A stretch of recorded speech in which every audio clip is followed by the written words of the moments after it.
Fala, concurseiro e concurseira de todos os cantos. Meu nome é Anderson Araújo, estou aqui de volta para dar continuidade ao nosso projeto Noções de Direito para o seu primeiro concurso. E hoje eu quero falar sobre um tema muito relevante da atualidade e mais uma vez eu falo desses temas relevantes porque são esses temas que irão estar na sua prova. Hoje eu vou falar sobre direitos humanos dentro da Constituição, com uma visão mais constitucional. E aqui eu não trouxe slide, não trouxe quadro, porque a ideia é ser bem objetivo, passar para vocês uma ótica assim, bem direta na hora de resolver questões. Então vou falar sobre direitos humanos na Constituição, com foco aqui, com um detalhe sobre o auxílio reclusão. Esse tema atual que está gerando discussões, levantando aí algumas dúvidas.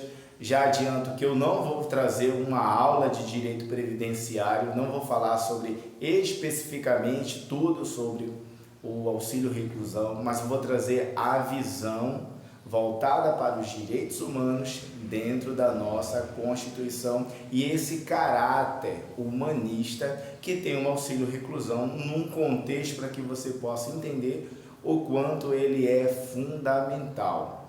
Vale lembrar que você, como estudante de direito ou estudante para concurso público, não pode repetir o que o senso comum repete. Nós temos que andar dentro do racional legal para acertar questões, para poder fazer uma boa redação ou uma questão discursiva. O senso comum aqui não se aplica e não vai te levar a lugar nenhum. Então vamos dar uma pincelada sobre direitos humanos na Constituição com uma pegada aqui do auxílio reclusão, que é um tema em alta. Primeiro, eu não sei qual o valor certo do auxílio reclusão. Até onde eu sei, se eu não me engano, era feita uma média sobre o salário de contribuição e era limitado ao salário mínimo. Não sei se realmente foi dado aumento, se não foi, se vão receber 2.000, 1.700, 800. Não é o meu papel aqui entrar nessa seara. A questão é o olhar humanista que vai estar na tua prova. Então vamos lá. Quando a gente fala em Constituição e direitos humanos, logo no início da Constituição ela vai falar que um dos fundamentos é a dignidade da pessoa humana. Isso já é um passo inicial ali para vermos que a nossa Constituição é cidadã e ela tem esse perfil garantista dos direitos. Quando a gente fala em direitos sociais, aí já no artigo 6º da Constituição, vemos aí a obrigação do poder público agir, das políticas públicas serem utilizadas para garantir direitos e essa dignidade da pessoa humana. E lá no artigo 6º, quando fala dos direitos sociais, vai falar da alimentação, da saúde, do lazer, da previdência social, e aqui vai entrar o auxílio reclusão, da proteção à maternidade, à infância, aos desamparados, e aqui entra também um pouco do auxílio reclusão. Então, o que é o auxílio reclusão? É um benefício previdenciário. E quando a gente fala em previdência, temos que pensar no maior, que é a Seguridade Social. A Seguridade Social vai estar lá no capítulo, no artigo 194 da Constituição, que vai dizer que a Seguridade Social é a obrigação do Estado, através das suas medidas, das suas políticas públicas, que ela tem os objetivos a ser alcançado, que é a universalidade, tem que ser seletiva na contribuição, o valor tem que ser irredutível do benefício. Também fala que esse agir social da Seguridade, né, com o todo, para a sociedade, tem esse caráter democrático, e quando a gente fala em democracia, falamos em direitos humanos. Quando você junta todo esse conteúdo para fazer a tua prova, tu acerta pela lógica, sem decorar artigos, sem decorar lei, sem decorar inciso, pela lógica você acerta as questões de direitos humanos. Disciplina essa que está presente em todos os concursos. Então vamos lá, quando fala no artigo 194 da Constituição, ele vai dizer que a Seguridade Social ela é formada pelo tripé: assistência social, saúde e previdência social. E quando falamos em previdência, ela é a única que é contributiva, não é de graça. Os benefícios da Previdência, que estão lá, se eu não me engano, na Lei 8.213/91, tem a 8.212, 8.213. Um é do segurados e a outra é dos benefícios. Não lembro direito agora, mas eu acho que é isso, 8.213, de 91. Vai falar dos benefícios. Todos os benefícios ali da Previdência Social é contributivo. O cidadão, quando recebe um benefício da Previdência, auxílio doença, aposentadoria, pensão, etc., ele contribuiu. É como um grande seguro que você faz. E na hora que você precisa, aquele seguro tem que te responder, te dar aquele respaldo, aquela garantia. E quando a gente fala em direitos humanos, a Previdência Social trazendo esses auxílios, esses benefícios, isso aí é assegurar a dignidade à pessoa humana. E quando pensamos no preso, temos que tirar as nossas opções, as nossas opiniões e tirar as nossas paixões do nosso comentário quando se tratar de estudantes de direito e de concurseiro. Temos que ver pela ótica jurídica, pela ótica humana, pela lógica jurídica. Então, o cara que vai ser preso e vai receber um auxílio, os cachorros estão passeando aqui embaixo, sai. Quando você foi preso, passando por uma situação dessa de prisão, nada mais justo que você tenha o auxílio reclusão. E aqui dentro desse tema, eu não vou falar de auxílio reclusão, mas é preciso você entender dois elementos. Primeiro, que ele não é de graça, você teve que contribuir pelo menos 24 meses. Segundo, você tem que declarar ali comprovado que é hipossuficiente, que é baixa renda. E terceiro, fundamental, né, para quem está cumprindo aí depois de 2019, tem que ser regime fechado. Então, quando pensamos só nesses três elementos, nós vemos que o auxílio reclusão não é para qualquer um.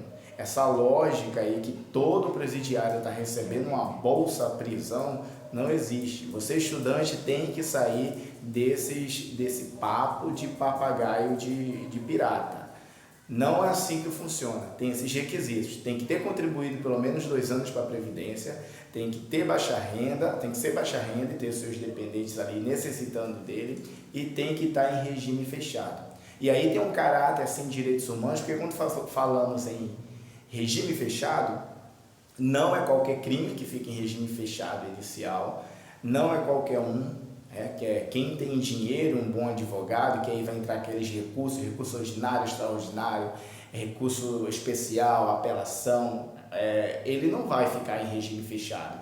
Ele tem a possibilidade ali, as aberturas todas que a lei traz. Então, o cara que tem condição, ele tem um bom advogado, ele não vai ficar em regime fechado.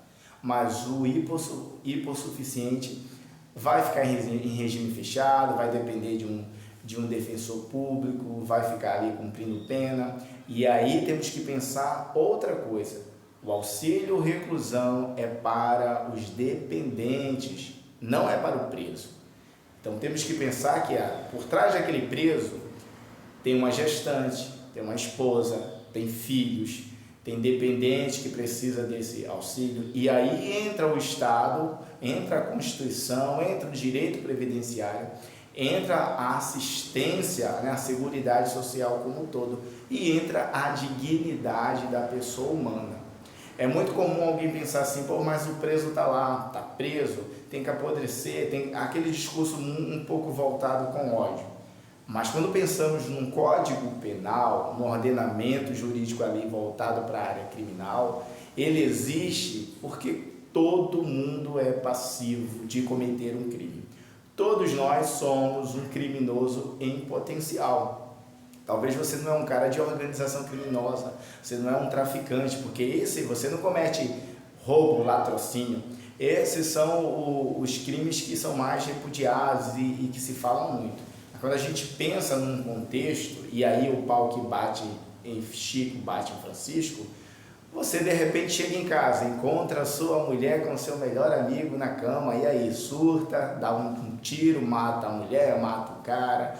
Você que confia seus recursos financeiros de uma vida a alguém para investir, para fazer alguma coisa, e aquela pessoa te dá o golpe, some, e aí você vai atrás, mata. E aí? Agora é você que vai estar lá do outro lado. Então temos que ter essa visão que cada caso é um caso, cada circunstância é uma circunstância. Mas você que trabalhou, você que trabalha, você que paga os seus impostos, você que contribui, natural que você receba esse seguro. Então, o auxílio reclusão tem esse caráter devolutivo do que foi contribuído. Não é qualquer um. Se você pensar um criminoso que está hoje em regime fechado, tem aqueles, na sua grande maioria, que vive para o crime, que vive no crime. Mas tem aquele que de forma passional cometeu um crime, um homicídio, não sei, está lá. Mas até então tinha ali, era cidadão, seus direitos políticos estavam na normalidade, que deixou uma mulher, que deixou 3 filhos, deixou dependente, e aí ele vai ser desprezado, marginalizado pelo Estado? Não. E aqui eu não estou defendendo o bandido ou defendendo quem. Não, a minha questão aqui é jurídica, voltada para os direitos humanos, com uma visão constitucional que vai cair na tua prova, porque a situação aqui é para resolver questões, as opiniões deixa de lado, cada um com a sua. Então, foca nisso. O auxílio reclusão tem um caráter humanista, seguratório, amparatório, mas não é de graça. Dentro da Seguridade Social, o beneficiário contribuiu e ele tem alguns requisitos. E esses requisitos sendo preenchidos, o direito está sendo aplicado, a Constituição Cidadã nossa está sendo aplicada e os direitos humanos estão sendo observados. Então fica com essa dica sobre os direitos humanos, sobre a Constituição, sobre os artigos aí, o artigo 1º da Constituição, o artigo 6º, o artigo 194 e esse tema recorrente da situação do preso em regime fechado que contribuiu para a Previdência Social. Valeu? Fica com essa dica, eu tenho certeza que isso pode cair na tua prova dentro de direitos humanos, ou numa redação, ou numa prova discursiva. E você como estudante, quando for falar sobre temas, distribuir as suas opiniões, você já não é uma pessoa do senso comum, você tem que buscar os fundamentos e falar com coerência, não ser mais um do mesmo, né? No meio da multidão. Então, um forte abraço, estuda, que a tua vida muda. Valeu!